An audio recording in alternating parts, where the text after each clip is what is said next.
All right, welcome guys. Today we took a little trip over here to the Mueang Sing Historical Park. Now this is in Kanchanaburi Province, not too far from Kanchanaburi itself, probably about 40 minutes or so by car. And it's the furthermost western outpost of the Khmer Empire. And the Khmers came out of Cambodia around Angkor Wat, and they have a few places that they set up, you know, cities and all of that. Like if you go up north towards Sukhothai, there's some of the Khmer cities up there. And anyway, we're gonna go in here and we're gonna look around and see what we see.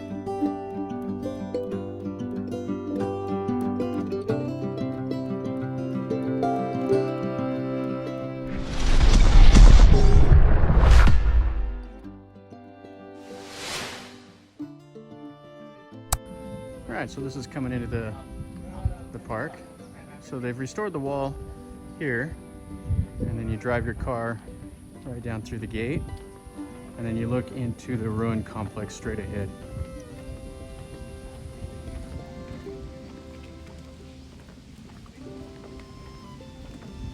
And it looks like they have a place to drive around and to go to park. Okay, so this is kind of what the whole site looks like. So it was in normal Khmer style. This is a model replica of it. They built a perimeter wall, and it's about 1 kilometer square. And to the north is the mountains, and to the south will be the river. That's what it's showing here. And the main part of the temple and the town itself is right here in the inside. Now this region was inhabited before the Khmer came. So like over 1,000 years ago, there was people here farming in this region. Outside along the banks of the river, this is a really fertile region. So they were growing crops, and then the Khmer came in here and set up this outpost. So let's look around at this. They have a lot of the parts of the temples and stuff that you can look at. And then over in there is part of the temple complex, and all of that in the center of the wall. I can say first impression of this park is that it's really clean and really well maintained.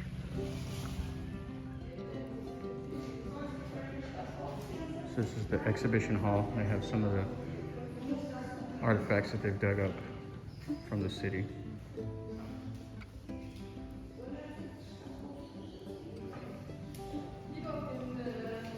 Now the city itself, the name Mueang Sing. Mueng means city and Sing means like lion. So that's how it has its name. And the wall outside was 7 meters high. So this is the exhibition hall. We'll go out and we'll look around. Okay, so one thing that's pretty interesting in here in the exhibition hall. So they found in one of the ruins, they found an earlobe and a nose. And they think that this was built around the same period as the Banyan temple at Angkor Wat, the Angkor Tomb temple, which has all these human faces around it. So that was roughly around 1181 to 1220 when King Rama I was in charge of Angkor Wat. And if you've ever been to Angkor Wat, which I have, this temple is amazing. So if this temple in here was built in that structure, it would have been really a sight to see. Okay, so this is the centermost building that was in this little outpost, and the most important. And all the city gates, the 4 gates, all face in the direction of this building. So you can see that's the main entrance gate, and it faces right into here. So they would have had some smaller little temples all around it, and then the main temple would have been in here. And there's supposed to be over right by the front a little pond or a little pool of water where you could wash your feet before you went inside to engage in one of the ceremonies. And then they would have had a library over here that would have held all the religious objects and the important writing. So this is pretty nice. If it was built around the late 1180s, they've had to come in and they've had to remodel quite a bit of it because it was all collapsed down.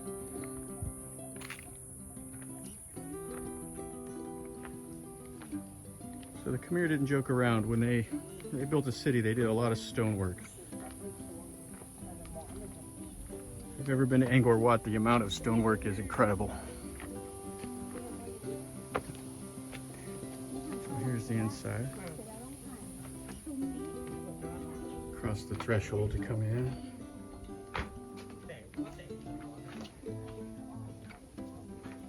And this would have all been stuccoed, probably painted up. Would have at least been in white.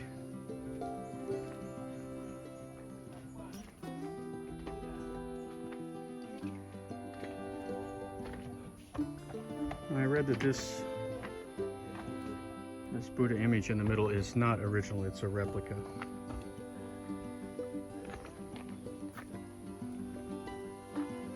So inside has a little courtyard. This is where all the ceremonies would have happened.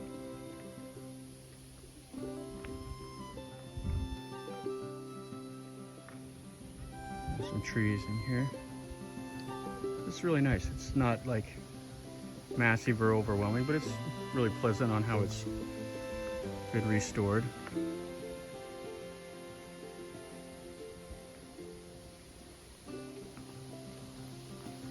Okay.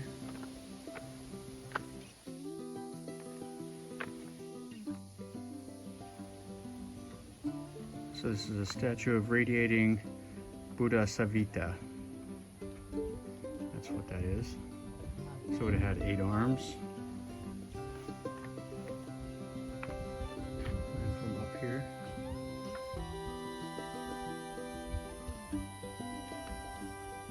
And the entrance to this center structure.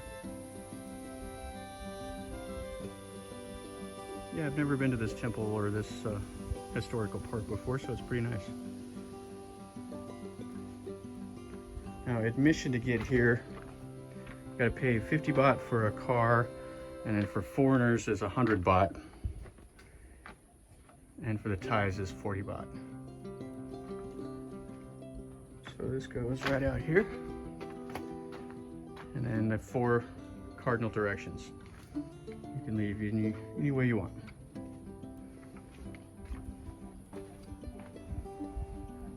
And selfie spots. Okay, then they have a little statue in this part of it. Statue of Prajapanamita. I don't know any of the significance of it.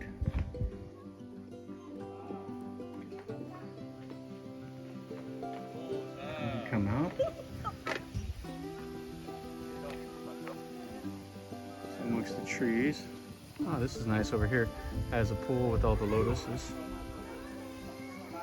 And this would have been a temple here. And then some more of the complex. That's just basically the base now. Okay, so here's that monument that's right outside of the main part. Not much left of it. But from what they've dug up, has some significance. The towers were all on the back side, and then it would have had its center right there.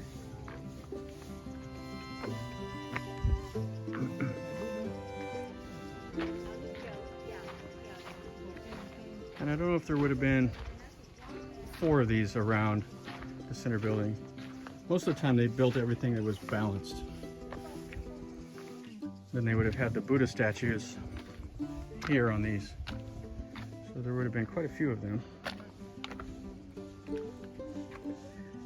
So there would have been, the whole center complex would have been ringed with them. And they excavated all the ceiling tiles and everything. So they know quite a bit about it. It's pretty nice. They have a little pond here with all the lotuses. And some of the other flowers that are bloomed out in the hedges. But this is right next to the ruins.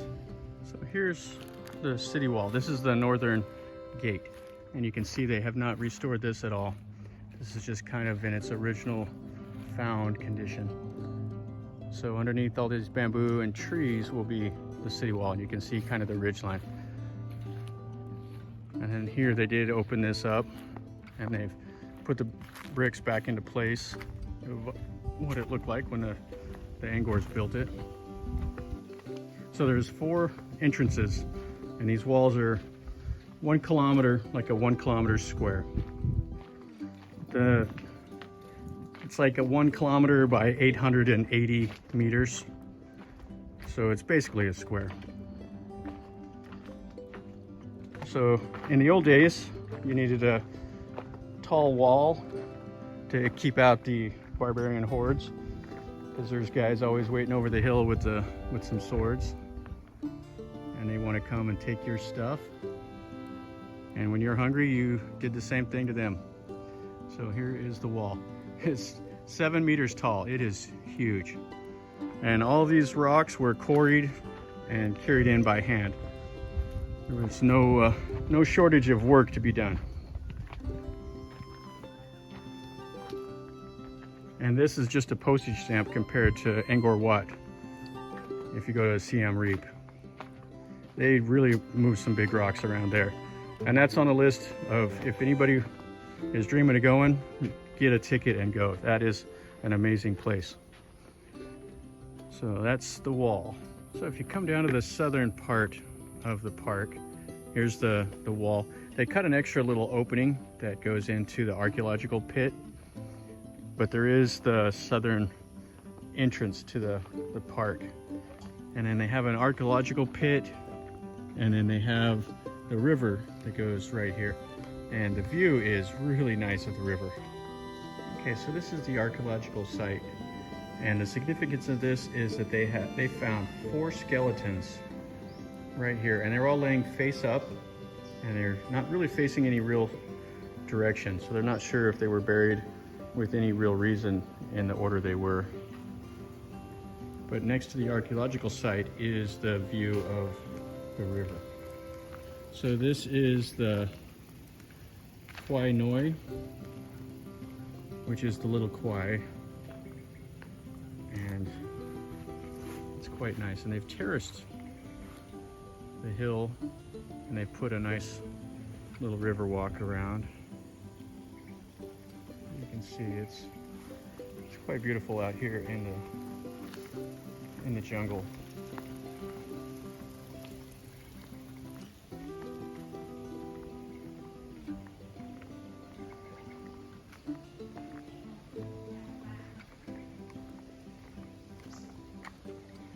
And here's the view from over here. Quite nice.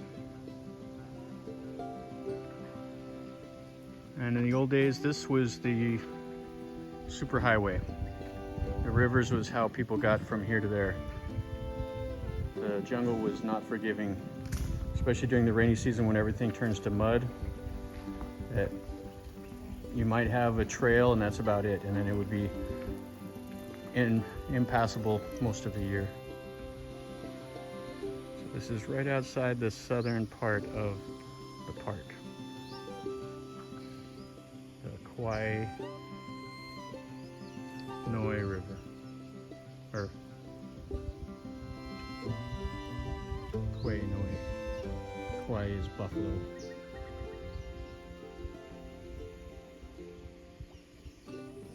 So I found a new little friend right here on the steps, this little brown snake. Now I have no idea if it's venomous or not, but I'm not going to take any chances. All right, guys, so that finishes up our tour of the Angkor ruins. It was fun. It was worth a look at. It's small. You spend about an hour here if you want to read everything. But other than that, it's nice.